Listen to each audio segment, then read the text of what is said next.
से बोलिए दुर्गा मैया की जय। प्यारे भक्तों, आज शारदीय नवरात्र का दूसरा दिन है और दूसरा दिन माँ ब्रह्मचारिणी को समर्पित है। आज के इस वीडियो में आप सभी श्रवण करेंगे ब्रह्मचारिणी माता की पावन कथा। इनकी कथा के श्रवण मात्र से ही सभी मनोकामना पूर्ण हो जाती है। इसके साथ ही आप सभी श्रवण करेंगे हर मनोकामना को पूर्ण करने वाली माँ भगवती की पावन कथा। आइए बड़े ही श्रद्धा प्रसन्नचित मन से श्रवण करते हैं इस पावन कथा को। ब्रह्मचारिणी माता की कथा। माँ दुर्गा के नौ शक्ति का दूसरा स्वरूप ब्रह्मचारिणी का है। यह ब्रह्म का अर्थ तपस्या से है। माँ दुर्गा का यह स्वरूप भक्तों और सिद्धों को अनंत फल देने वाला है। इनकी उपासना से तप, त्याग, वैराग्य, सदाचार और संयम की वृद्धि होती है। ब्रह्मचारिणी का अर्थ तप की चारिणी यानी तप का आचरण करने वाली देवी का यह रूप पूर्ण ज्योतिर्मयी और अत्यंत भव्य है। इस देवी की दाएं हाथ में जप की माला है और बाएं हाथ में यह कमंडल धारण किए हैं। पूर्व जन्म में इस देवी ने हिमालय के घर पुत्री रूप में जन्म लिया था और नारद जी के उपदेश से भगवान शंकर को पति रूप में प्राप्त करने के लिए घोर तपस्या की थी। इस कठिन तपस्या के कारण इन्हें तपश्चारिणी अर्थात ब्रह्मचारिणी नाम से अभिहित किया गया है। 1000 वर्ष तक इन्होंने केवल फल फूल खाकर बिताए और 100 वर्षों तक केवल जमीन पर रहकर शाक पर निर्वाह किया। कुछ दिनों तक कठिन उपवास रखे और खुले आकाश के नीचे वर्षा और धूप के घोर कष्ट सहे। 3000 वर्षों तक टूटे हुए बेल में पत्रे खाए और भगवान शंकर की आराधना करती रही। इसके बाद तो उन्होंने सूखे बेल पत्र खाना भी छोड़ दिए। कई हजार वर्षों तक निर्जल और निराहार रहकर तपस्या करती रही। पत्तों को खाना छोड़ देने के कारण ही इनका नाम अर्पणा नाम पड़ गया। कठिन तपस्या के कारण देवी का शरीर एकदम क्षीण हो गया। देवता, ऋषि, सिद्धगण, मुनि सभी ने ब्रह्मचारिणी की तपस्या को अभीत पूर्व पुण्य कृत्य बताया, सराहना की और कहा, हे देवी, आज तक किसी ने इस तरह की कठोर तपस्या नहीं की। यह तुम ही से ही संभव थी। तुम्हारी मनोकामना परिपूर्ण होगी और भगवान चंद्रमौली शिवजी तुम्हें पति रूप में प्राप्त होंगे। अब तपस्या छोड़कर घर लौट जाओ। जल्द ही तुम्हारे पिता तुम्हें बुलाने आ रहे हैं। इस देवी की कथा का सार यह है कि जीवन की कठिन संघर्षों में भी मन विचलित नहीं होना चाहिए। माँ ब्रह्मचारिणी देवी की कृपा से सर्व सिद्धि प्राप्त होती है। दुर्गा पूजा के दूसरे दिन देवी की इसी स्वरूप की उपासना की जाती है। प्रेम से बोलिए माँ ब्रह्मचारिणी देवी की जय। माँ ब्रह्मचारिणी की पूजा विधि। शारदीय नवरात्रि के दूसरे दिन माँ ब्रह्मचारिणी की पूजा करने के लिए सबसे पहले ब्रह्म मुहूर्त पर उठकर स्नान कर ले। पूजा के लिए सबसे पहले आसन बिछाए। इसके बाद आसन पर बैठकर माँ की पूजा करें। माता को फूल, अक्षत, रौली, चंदन आदि चढ़ाए। ब्रह्मचारिणी माँ को भोग स्वरूप पंचामृत चढ़ाए और मिठाई का भोग लगाए। साथ ही माता को पान, सुपारी, लौंग अर्पित करें। इसके उपरांत देवी ब्रह्मचारिणी माँ के मंत्रों का जाप करें और फिर माँ की आरती करें। माँ भगवती की व्रत कथा। देवी सची परम पिता परमात्मा की आदि शक्ति की एक कला मानी जाती है, एक रूप मानी जाती है। पूर्व काल में जब कहीं स्वयंवर होते थे अर्थात राजा महाराजा अपनी कन्या के विवाह के लिए विभिन्न राज्यों के राजकुमारों को आमंत्रित करके उनमें से अपनी पसंद के वर को चुनने का कन्या को अवसर देते थे। तो देवी सची की ही सर्वप्रथम आह्वान करके स्थापना की जाती थी तथा उनकी पूजा अर्चना करके स्वयंवर की रस्में प्रारंभ होती थी। ऐसा माना जाता था कि देवी सची की आराधना करने से स्वयंवर में किसी प्रकार विघ्न नहीं पड़ता। इस प्रकार सची स्वर्ग के भोगों के बीच जल में कमल के समान निर्लिप्त रह रही थी कि अचानक स्वर्ग को भी दुखों ने आ घेरा। देवराज से एक भयानक भूल हो गई। यद्यपि उनका कार्य ही पृथ्वी पर सुख और शांति रखने के लिए असुरों और दानवों का नाश करना था, लेकिन उन्होंने एक बार बिना विचार किए भगवान के भक्त पितासुर का वध कर डाला। चारों ओर उनकी बुराई होने लगी। जिसने भी सुना इंद्र की निंदा की। चारों ओर से इंद्र पर जब घृणा और निंदा की बौछार पड़ने लगी तो वह देवलोक छोड़कर भाग गए और मान सरोवर में जाकर एक कमल नाल में छिपकर बैठ गए। देवताओं ने इंद्र को बहुत खोजा, लेकिन जब इंद्र कहीं नहीं मिले तो उन्होंने ऋषि मुनियों से सलाह करके नहुस को इंद्र आसन पर बैठा दिया। इंद्र का पद पाकर नहुस में अहंकार जाग उठा। उसने एक दिन राजसभा में कहा, गुरुदेव, आज मैं इंद्र के सिंहासन पर बैठा हूँ। सारे देवलोक पर मेरा अधिकार है। एरावत हाथी, उच्च श्रवा घोड़ा, कामधेनु गाय और परिजात मेरे अधिकार में है। इस पर इंद्र के वे सभी चीजें मेरे अधिकार में हैं जो अभी तक इंद्र के अधिकार में थी। फिर इंद्र की पत्नी सची अभी तक मेरे भवन में क्यों नहीं आई? इंद्र होने के नाते वह मेरी पत्नी है। उससे कहिए कि वह आज रात मेरे रंग भवन में आ जाए और फिर वहीं रहे।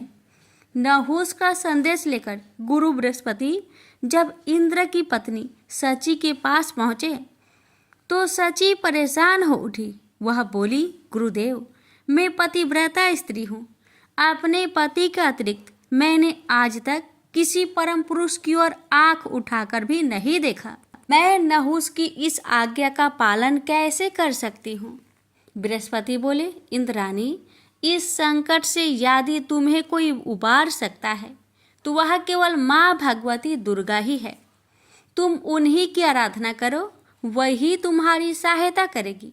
सची बोली, ठीक है गुरुदेव। जाकर नहुस से कह दीजिए कि मैं आजकल देवी की आराधना कर रही हूँ। जब मेरी आराधना समाप्त हो जाएगी मैं स्वयं नहुस को अपने भवन में बुला लूंगी। बृहस्पति सची का संदेश लेकर नहुस के पास चले गए तो सची ने देवी की आराधना करनी आरंभ कर दी। उनकी आराधना से प्रसन्न होकर देवी ने प्रकट होकर कहा, मैं तुम्हारी हालत को अच्छी तरह जानती हूँ सची, बोलो मैं तुम्हारी क्या सहायता करूँ? सची बोली, माँ भगवती, न जाने मेरे पति कहाँ चले गए हैं। सारे देवता उन्हें खोज खोज कर थक गए हैं। मैं उनसे मिलना चाहती हूँ। भगवती दुर्गा बोली, मैं जानती हूँ कि इंद्र इस समय कहाँ हैं। तुम मान सरोवर पर चली जाओ, वहाँ मेरी एक मूर्ति रखी है। उस मूर्ति को लोग विश्वकामा देवी के नाम से पुकारते हैं। इंद्र आजकल नियमित रूप से उसी मूर्ति की पूजा करते हैं। वह तुम्हें वही मिल जाएंगे। सची बोली, जग जननी, नहुस को इंद्र का पद पाकर इतना अहंकार हो गया है कि वह देवलोक की प्रत्येक वस्तु की तरह मुझ पर भी अपना अधिकार समझने लगा है।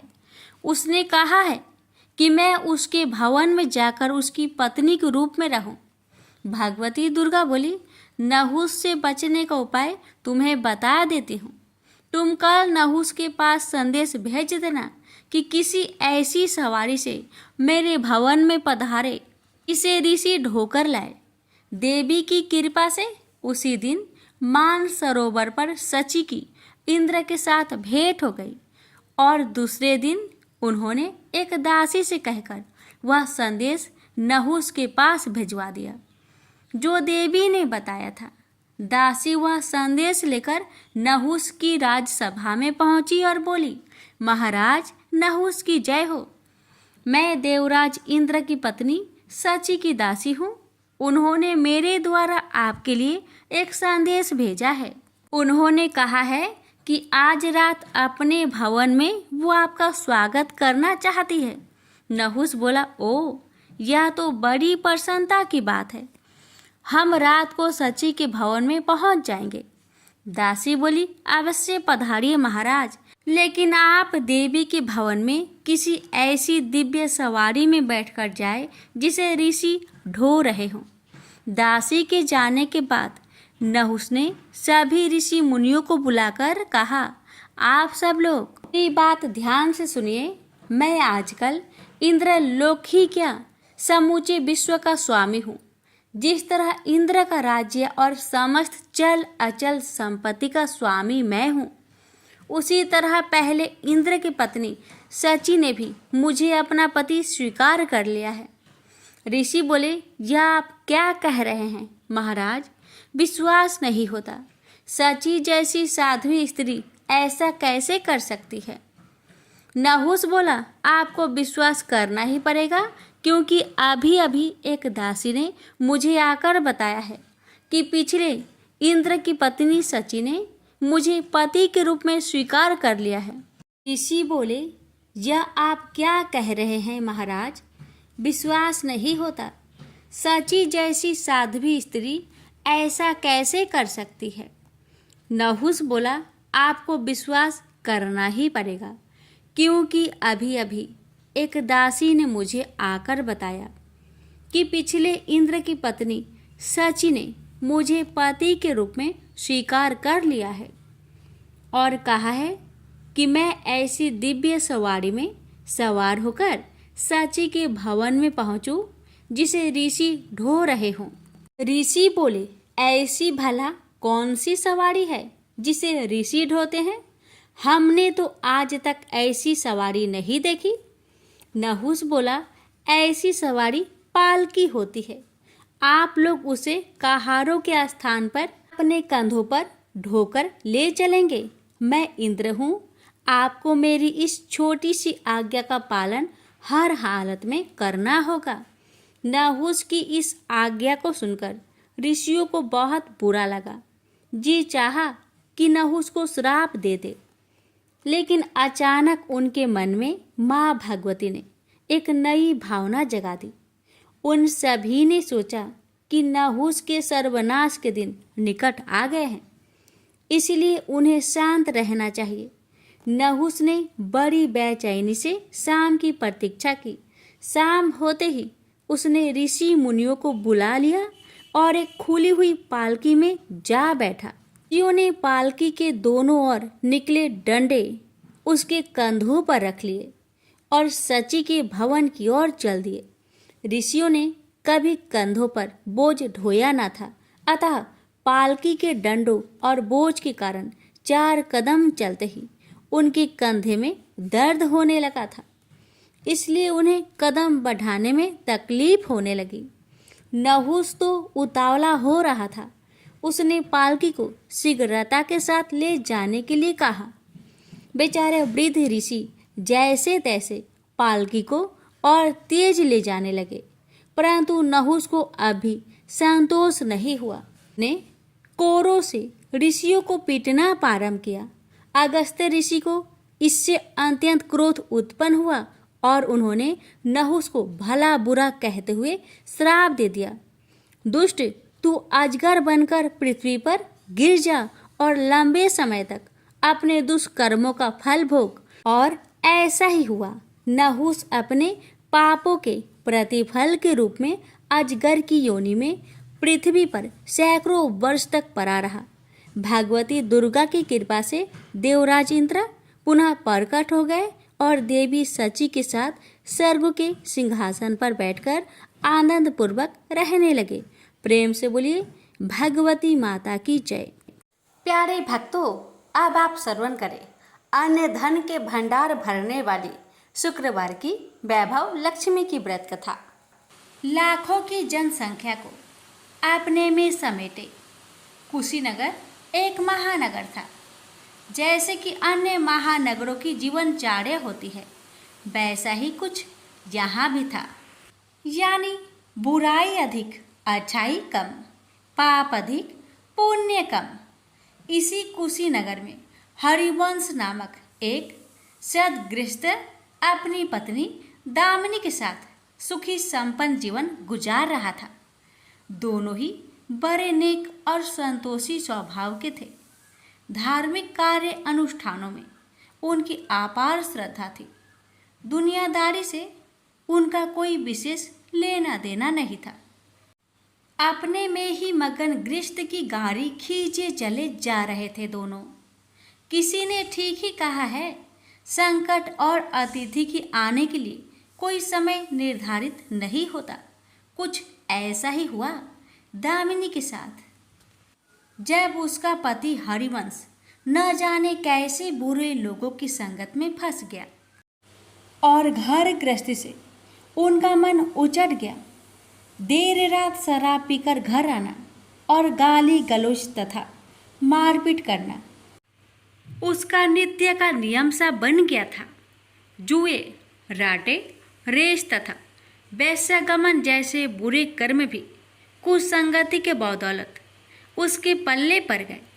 धन कमाने की तीव्र लालसा ने हरिवंश की बुद्धि हर ली और उसको अच्छे बुरे का भी ज्ञान न रहा। घर में जो कुछ भी था सब उसके दुर्व्यसनों की भेंट चढ़ गया। जो लोग पहले उसका सम्मान करते थे अब उसे देखते ही रास्ता बदलने लगे। भूखमरी की हालत में भिखमंगों के समान उनकी स्थिति हो गई। लेकिन दामिनी बेहद संयमी और आस्थावान तथा संस्कारी स्त्री थी। ईश्वर पर उसे अटल विश्वास था। वह जानती थी कि यह सब कर्मों का फल है। दुख के बाद सुख तो एक दिन आना ही है। अचानक एक दिन दोपहर के समय द्वार पे हुई दस्तक की आवाज सुनकर दामिनी की तंद्रा भंग हुई। अतिथि सत्कार के भय मात्र से उसकी अंतर आत्मा कांप उठी, क्योंकि घर में अन्न का एक दाना भी नहीं था जो अतिथि की सेवा में अर्पित किया जा सकता। फिर भी संस्कारों की ऐसी प्रबलता थी कि उसका मन अतिथि सत्कार को उद्धत हो उठा। उसने उठकर द्वार खोला, देखा सामने एक दिव्य पुरुष खड़ा था। बड़े बड़े घुंघराले श्वेत केश, चेहरे को ढके हुए लहराती दाढ़ी, गेरुए वस्त्रों का आवरण पहने उसके चेहरे से तेज टपक पड़ रहा था। आंखों मानो अमृत सी वर्षा कर रही थी। उस दिव्य पुरुष को देखकर दामिनी को अपार शांति का अनुभव हुआ और वह उसे देखते ही समझ गई कि आगत वास्तव में कोई पहुंचा हुआ सिद्ध महात्मा है। उसके मन में अतिथि के प्रति गहन श्रद्धा के भाव उमड़ पड़े और वह उसे सम्मान सहित घर के भीतर ले गई। दामिनी ने जब उसे फाटे हुए आसन पर बैठाया तो वह मारे लज्जा के जमीन में गिर सी गई। उधर वह संत पुरुष दामिनी की ओर एकटक निहारे जा रहा था। घर में जो कुछ भी बचा खुचा था दामिनी ने अतिथि की सेवा में अर्पित कर दिया, पर उसने इस पर कोई ध्यान नहीं दिया। बस दामिनी को यूं निहारे जा रहा था मानो उसे कुछ याद दिलाने की चेष्टा कर रहा हो। जब काफ़ी देर तक दामिनी कुछ न बोली तो उसने कहा, बेटी मुझे पहचाना नहीं क्या?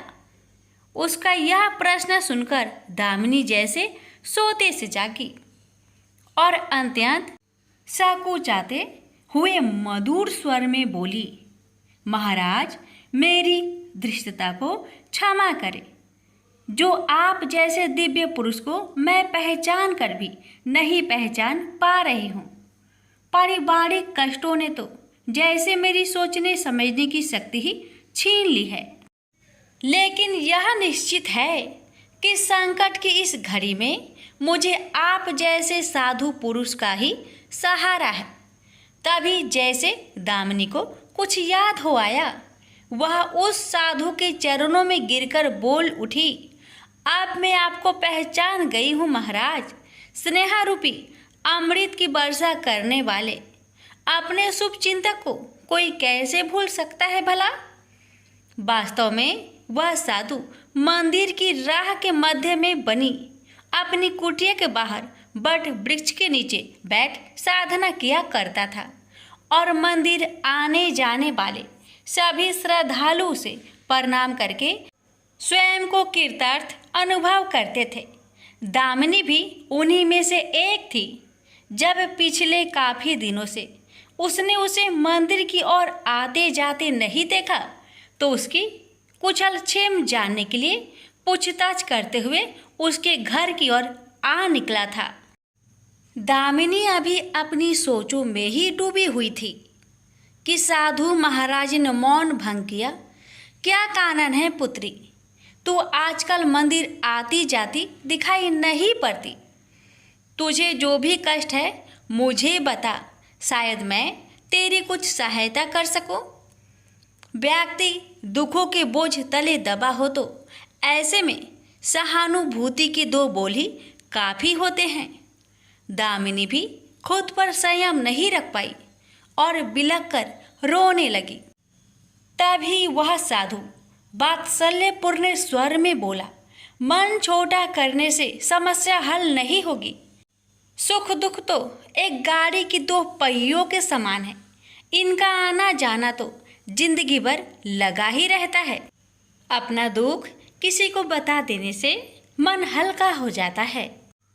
कुछ देर चुप रहने के बाद दामिनी ने बोलना शुरू किया, महाराज, सर्व सुखों से भरपूर था मेरा घर। कण कण में खुशियों का नित्य होता था। पति भी नेक और ईमानदार थे। सदा जीवन उच्च विचार की आधारशिला पर टिकी थी। हमारी गृहस्थी रुपए पैसे की भी कोई कमी नहीं थी। सुबह शाम घर में ईश्वर वंदना होती थी। लेकिन अचानक न जाने किसकी नज़र लग गई, हमारा भाग्य हमसे रूठ गया। मेरे पति कुछ संगति में फंसकर अपना सब कुछ गवा बैठे। अब तो ऐसा लगता है जैसे साया भी साथ छोड़कर जाने को तैयार बैठा है। भिखारियों से भी बदतर स्थिति हो गई है हमारी। दामिनी की करुण व्यथा सुनकर साधु का हृदय हाहाकार कर उठा। वह द्रवित स्वर में बोल उठा, बेटी, कर्म का लिखा तो भोगना ही पड़ता है। तुम्हारे कष्टों का भी कर्मों से नाता है। लेकिन तुम चिंता ना करो, सब कुछ पहले जैसा हो जाएगा।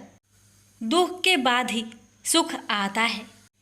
दुख सहे बिना सुख की सच्ची अनुभूति हो ही नहीं सकती। तुम माँ लक्ष्मी के प्रति श्रद्धा जारी रखो। सबका उद्धार करने वाली प्रेम का छलकता सागर है माँ लक्ष्मी। अपने भक्तों पर सदैव उनकी कृपा दृष्टि रहती है। तुम संपूर्ण आस्था के साथ माँ वैभव लक्ष्मी का व्रत करना शुरू करो। तुम्हारी साधना अवश्य रंग लाएगी। दामिनी एक संस्कारी स्त्री थी। धर्म कर्म में उसकी अगाध आस्था थी। माँ वैभव लक्ष्मी के व्रत की बात सुनकर उसका चेहरा दमक उठा। बोली, महाराज, यदि इस व्रत को करने से मेरे परिवार पर आई विपदा टल सकती है तो मैं इसे जरूर करूँगी। आप मुझे बताएं कि इस व्रत को कब और कैसे किया जाता है। साधु महाराज दामिनी की भक्ति भावना देखकर प्रसन्न होकर बोले, बेटी, सारे जगत का कल्याण करने वाली माँ वैभव लक्ष्मी के व्रत की विधि में जन कल्याण तुम्हें बता रहा हूँ। प्रत्येक शुक्रवार को यह व्रत किया जाता है।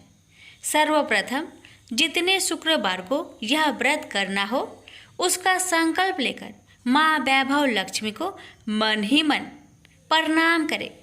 स्नान आदि से निवृत्त होकर स्वच्छ धवल वस्त्र पहनकर पूरब दिशा की ओर मुख करके आसन पर बैठे। सामने एक चौकी पर चावल की एक ढेरी लगाकर उस पर पानी से भरा कलश स्थापित करे, जो तांबे का होना चाहिए। कलश को कटोरी से ढक दे और उस कटोरी में कोई भी स्वर्ण भूषण रखे।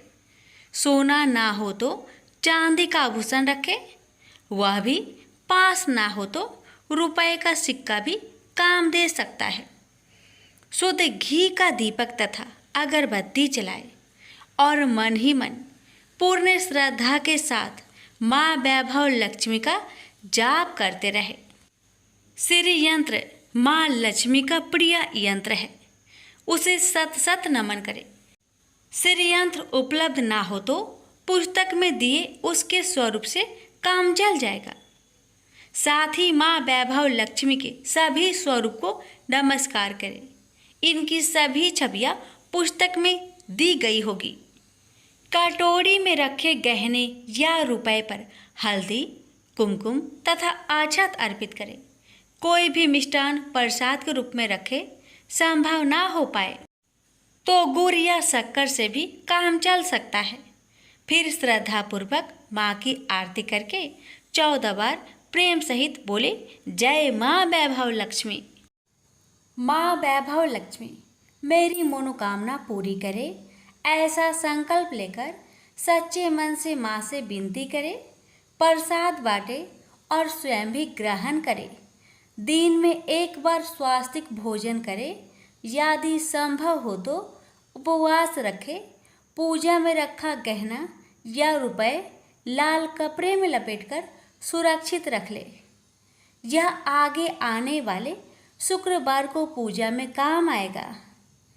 कलश में भरा जल तुलसी के पौधे को समर्पित कर दे तथा अछत पंछियों को आहार स्वरूप डाले। ऐसी शास्त्रोक्त विधि से व्रत करने वाले को शीघ्र फल मिलता है। साधु महाराज के मुख रविंद्र से यह वृत्तांत सुन दामिनी पुलकित हो उठी। उनके चरण स्पर्श कर उत्साहित स्वर में बोली, अब लगे हाथ उद्यापन की विधि भी बता दे महाराज। इसके बिना तो व्रत अधूरा ही रह जाएगा। अवश्य बेटी, कहकर साधु महाराज उद्यापन की विधि बताने लगे। चाहे जितने भी शुक्रवार प्राय 11 या 21 व्रत करने का संकल्प लिया हो, लेकिन मन में माँ वैभव लक्ष्मी के प्रति श्रद्धा तथा आस्था बारंबार बनी रहनी चाहिए। जिस दिन अंतिम शुक्रवार का व्रत हो, उस दिन शास्त्रोक्त विधि से उद्यापन किया जाता है।